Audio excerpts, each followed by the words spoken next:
It's like his new favourite game now. How are we going to stop that? Hi guys, welcome back to my channel. So today I thought it would be a nice video idea to kind of go through my birth story. I do wish I had vlogged it because I don't have any footage, so I'm just going to have to talk you through it. If you hear rustling, it's because Arlo's on the floor with like loads of different toys trying to keep him occupied, so I can just quickly bang this video out and just film this. So without further ado, let's get into the video. Just a real quick disclaimer before I get into the video. This is just my personal experience, what I went through, my opinions. Everyone's birth story is beautiful and different, and yes, this is just my opinion. So I feel like I should start off by saying that the whole pregnancy, even though I was very sick, with like a morning sickness every day that lasted all day, and suffered with nosebleeds towards the end, I had no complications with myself or baby. Everything was pretty much plain sailing really, all the way to the end. We are between West Berkshire, which we're technically classed as, but we are literally next to the border of Wiltshire. So you've got Reading Hospital or Swindon Hospital, and I chose to go to Swindon. And I was pretty much fine all the way up until 37 weeks when she started to discuss a birth plan. Now, I never had a birth plan per se. The only thing in my birth plan was that I only under emergency circumstances would have a C-section. That is something I was so terrified of and I couldn't even think about it. It was something I didn't want. So that was the only thing that I had made crystal clear, because at the end of the day your body's going to do what it's meant to do. There's just so many different variables that I felt like if I had created a birth plan, for me personally, like some people have a birth plan to the letter and that works for them. For me personally, I didn't want to make a birth plan because I'm a really anxious person.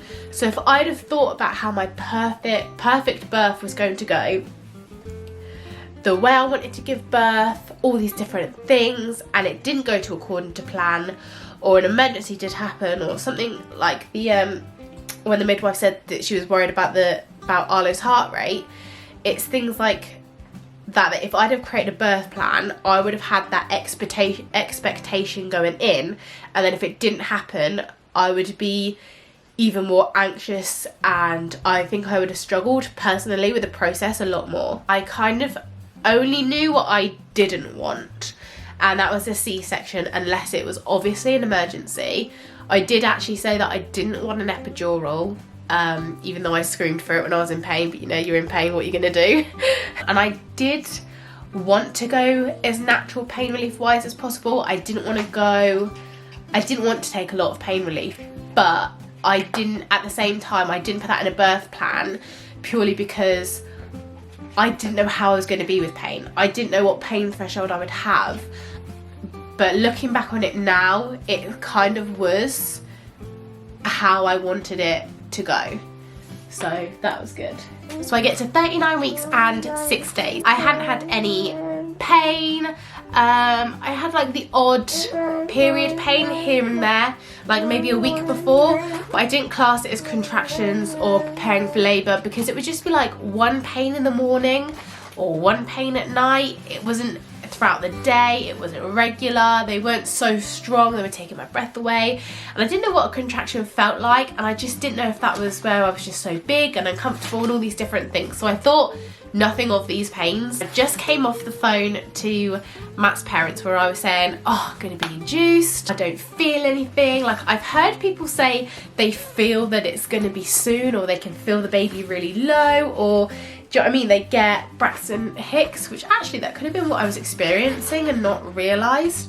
But they weren't really that strong. But I feel like there's some people that just know it's going to be soon, but I had no idea. It's like in movies, they're like water breaks and it's like push, baby's out. And I used to sit there and be like, that doesn't happen. Labour can take weeks, days. Like, it's a very long process. Even pushing a baby out, I had no idea was a long process. Like, where everything I've seen just makes it look really quick, I just didn't realise.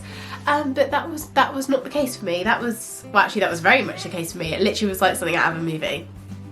So once I was off FaceTime with my partner's parents, it was about 8 o'clock or 10 past 8. The timings are a bit fuzzy because I actually didn't have time to look at a clock, as silly as that sounds.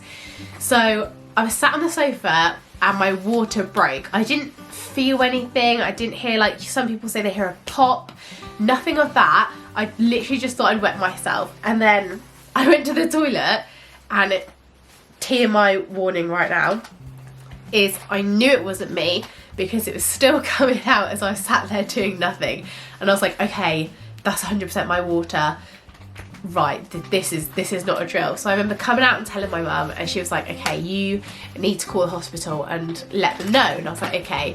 And my first thought in my head, look at all that mess surrounded by you.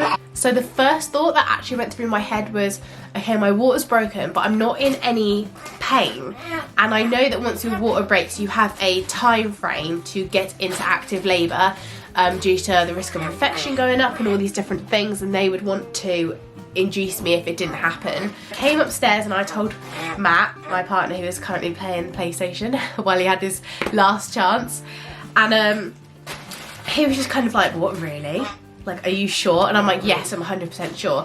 And I said, we need to get the bags that were packed, and it was on the bed. I said, I just need to add in my toothbrush and different things, then we can go. And I need to call the hospital to let them know I'm coming.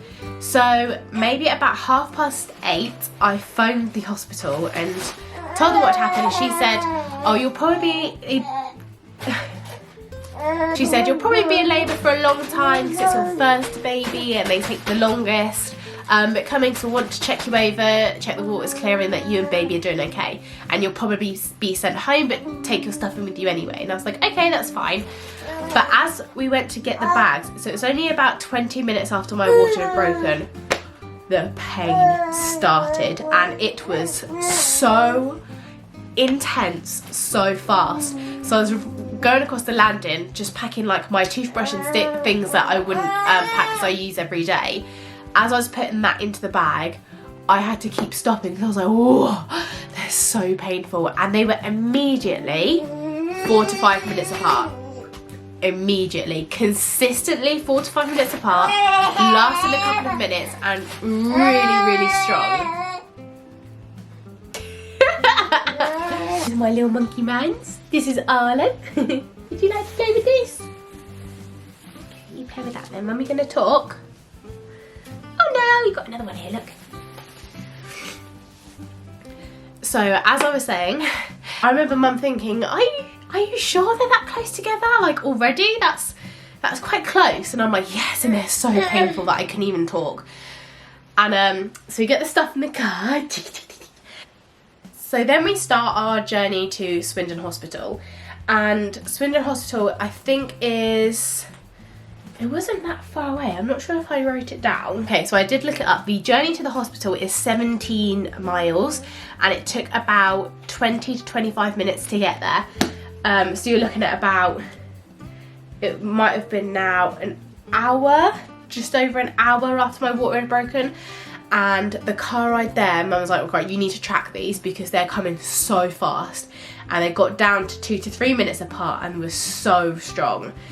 And I was like, surely there's supposed to be like a slow build up. Like most people stay at home and they're tracking and they're like, okay, it's 10 minutes and you're watching it get closer. No, none of that. It was 0 to 100 in minutes. It was just full on. Matt had to drop me off around the front and he went and parked up and met us in the maternity ward.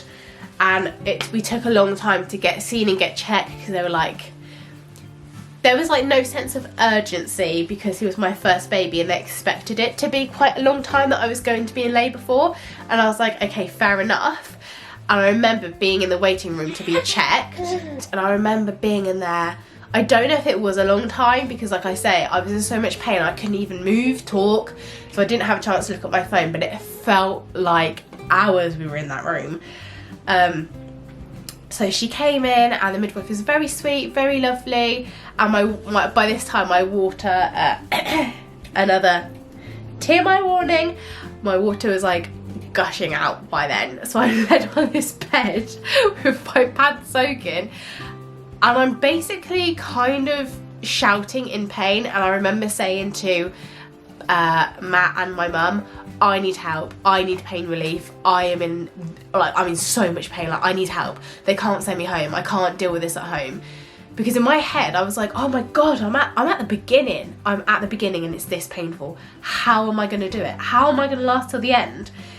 And so the midwife checked me and she was like, oh wow, yeah, you're like 7 centimetres. Oh, I know, right? I know. She was like, you're 7 centimetres and it's really, really soft and you're nearly at 8. So like, I need to go get a suite ready for you like right now. And I was like, oh my God, okay, right. So, and I remember saying to her, I need pain relief, I need pain relief. And she was like, yeah, that's fine, we'll get you some pain relief. And I was like, okay. So it wasn't actually that long. I was then in the waiting area before we went round, but the walk round, having contractions that strong when you're trying to walk was so hard. And I remember collapsing on like the midwife's like front desk. Oh, I know, it was really embarrassing, aren't I collapsed on the midwife's front desk and my hands over the side, like just, I was like, just give me a minute, like this is very intense. Then it would pass and I'd have to try and get as far as I can into the delivery room. So you get into the delivery room and I'm like led on the bed but like kind of upright, and that is the position I stayed in. I couldn't move after that. So then I get into the delivery room and that's when she gives me the gas and air, and I remember asking for something stronger. I remember saying at this point, gas and air, I'm sorry, it's not going to cut it, I need more. And she said, okay, well you've got the option of pethidine, but try gas and air first because it's like gas and air but stronger. And I was like, okay, that's fine. So I took a few puffs of gas and air and I remember telling her, I hate it, I don't like it, I don't like the way it's making me feel, I don't want the pethidine, like I don't like how it just made me feel really dizzy and disorientated and I didn't like it. I remember distinctly saying, I don't want pethidine. What an idiot.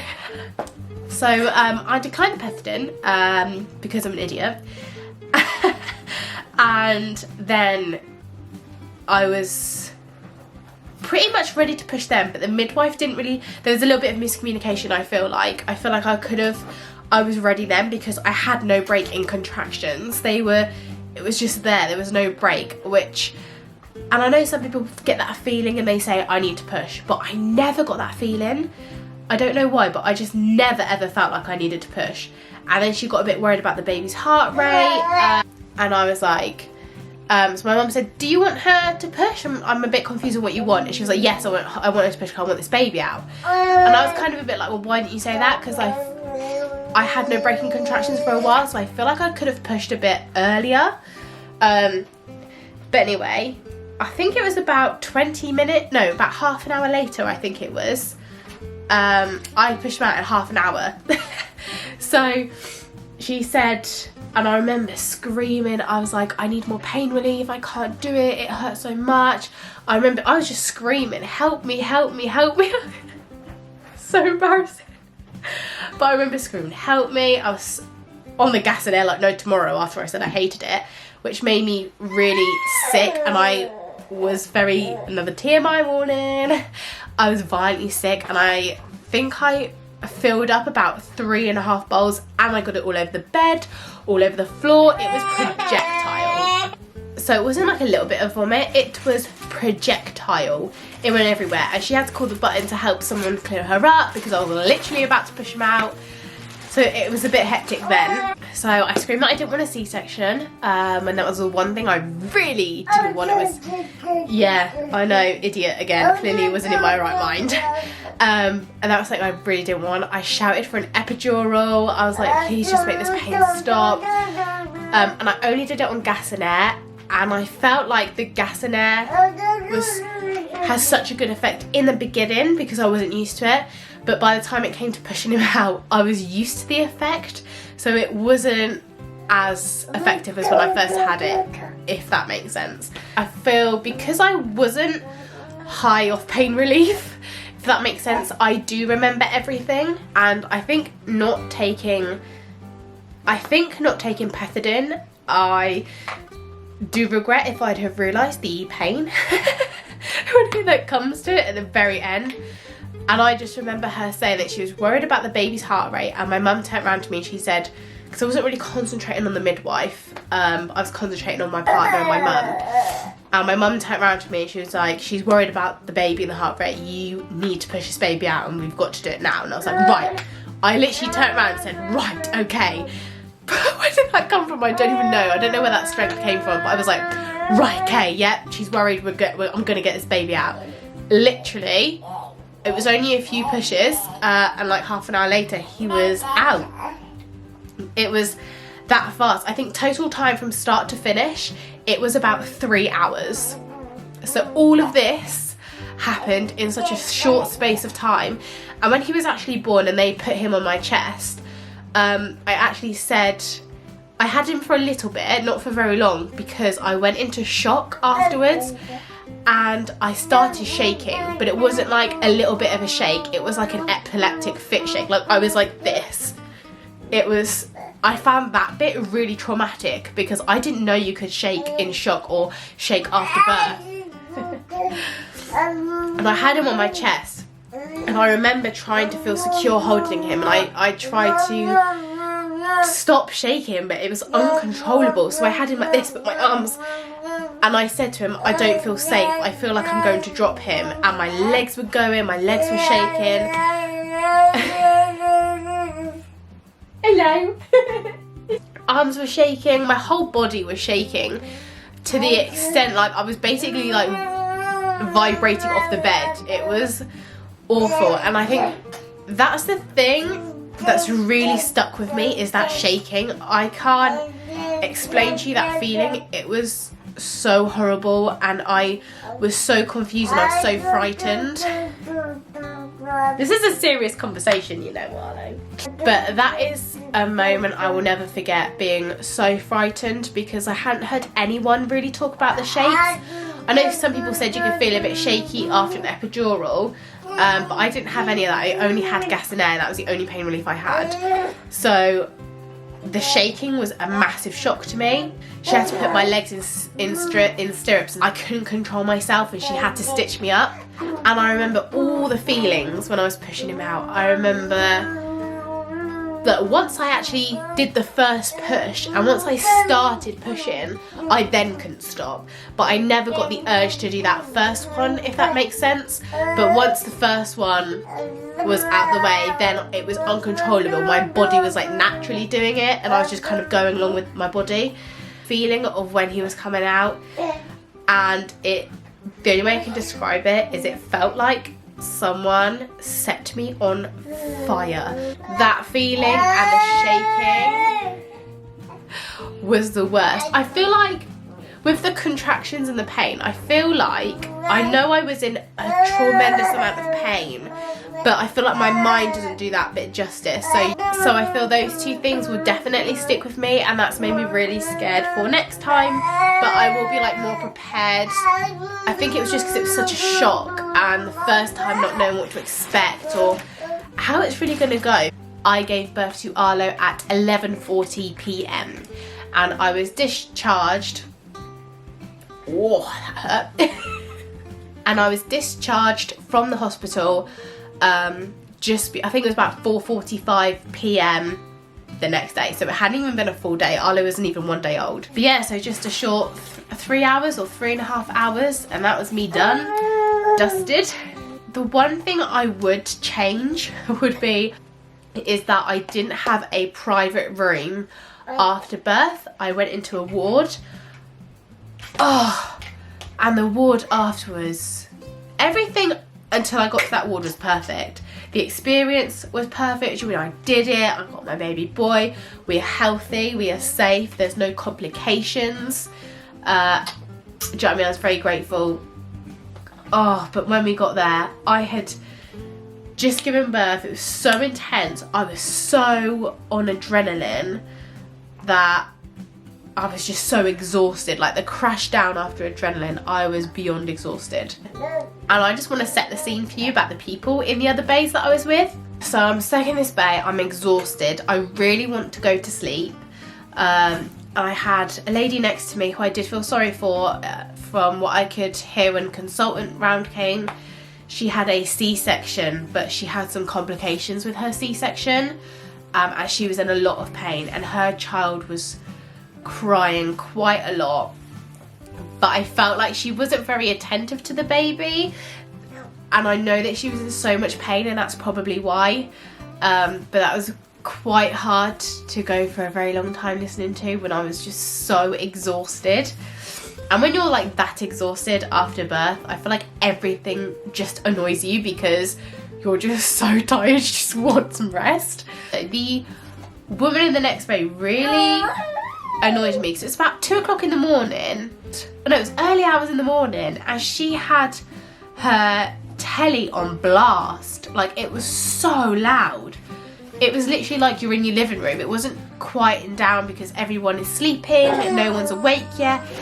This telly was so loud and on full blast, so no wonder her child was crying. And then across and diagonal, so across on the right, there was a couple, and I think there was something going on with them because I feel like they took very personal phone calls in the room with all of us in.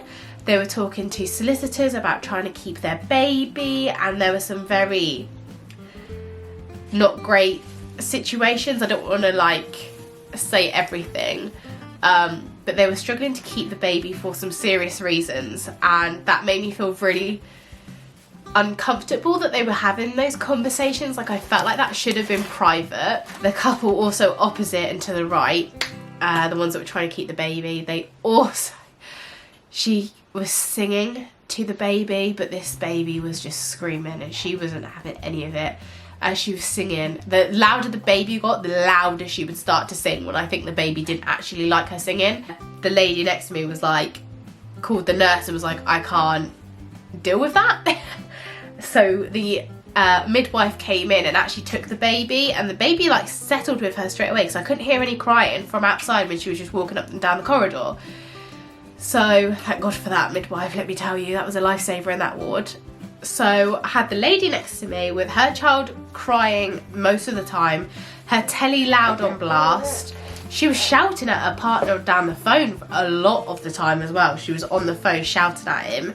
Then I had the couple to the right and opposite me who had very private conversations, which I feel like they shouldn't have had in front of us. And her child crying and screaming and her singing so loudly that none of us could really bear it. And if that wasn't any worse, the partner of the ones in front to the right walked past, and the hospital curtains did close pretty much all the way apart from the gap like that big left down the side, and I had Arlo on my chest and I was just so exhausted. I wasn't actually asleep because I couldn't sleep with the baby crying and her telly on blast. So I was just laid there with my eyes closed, just resting, and Arlo was asleep on me. I had Matt one side of me, my mum the other side of me, so if I had fallen asleep with the baby on my chest, they would obviously take the baby off and put him down in the little cot that you get. So, but this dad walked past, and I hated the fact that he peered through my curtains and he saw me just like this with Arlo on my chest, just kind of soaking in the newborn and that I've got my son and like he's finally here, and just resting for a little bit, just in the what time I could grab. And I heard him go outside and say to the midwife, that woman is really dangerous with her baby. She's fallen asleep with her baby on her. That's really dangerous. Like, she shouldn't have her baby. I can't tell you, yeah? I'd just given birth in like 3 hours, which was traumatic enough. I was still in so much pain after birth. The after pains of birth. I decided to breastfeed as well. And if you've been through that, you'll know how painful it is when you first try and do it. And my anger went from 0 to off the scales, off the charts. And I remember saying to Matt, whip those curtains open right now. I was like, if he wants to say it, he can say it to my face. I was like, whip those curtains open right now. But my mum and Matt wouldn't do it, so I couldn't say anything. But I thought the audacity to go and complain about me to the midwives, when you saw me for like 2 seconds, really, with my eyes closed with Arlo on my chest, to complain about me and say that I shouldn't have my baby, when you were trying to fight to keep yours, is something that I will never understand personally. I think I was just so upset that it came out in anger so that I could protect myself. But I never said anything to him because they wouldn't pull back the curtains. So, and I never said anything about it again. I literally just kept calling the midwife and was like, I want to leave, I want to leave, I want to get out of here, I just want to go home. Everything was pretty much great until I got to that ward, and I feel like that massively ruined my birth experience to the point where next time when I have my second child, I will pay for a private room, because that was so horrible. I felt like the lady next to me wasn't really thinking about all the other mums in the ward. You know, blasting her TV at early hours in the morning when no one's actually awake, I feel like was a bit rude. Then the dad that complained about me was, I feel, out of order. It ruined my experience so much to the point where I would want a private room for afterwards next time. Right guys, that was my birth story. I hope you enjoyed. Don't let my experience or anything you didn't like in my experience put you off though, because everyone's experience is so unique, so different, and the way I felt about things, if it happened to you, you might feel differently. So, do you know, it's such a personal experience, a birth story. So, but I hope if you're watching this, if you're pregnant and about to go through labour, or if you've already been through it, I hope that your experience that you had or you're going to have has been a really good one, a positive one. And at the end of the day, as long as you and your baby are healthy and safe, that is all that matters when it comes to giving birth. So I wish you guys all the best, and I will see you next Friday for another video. Say goodbye.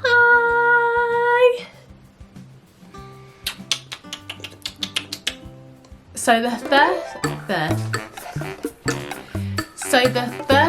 oh, I did it again.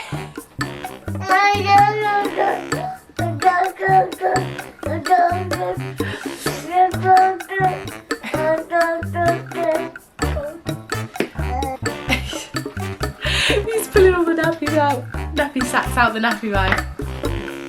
Yay. Oh.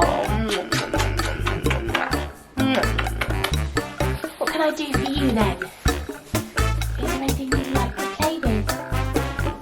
Ready? Oh, look up here. Ah! Oh no, he's kicking me around. Distraction 101.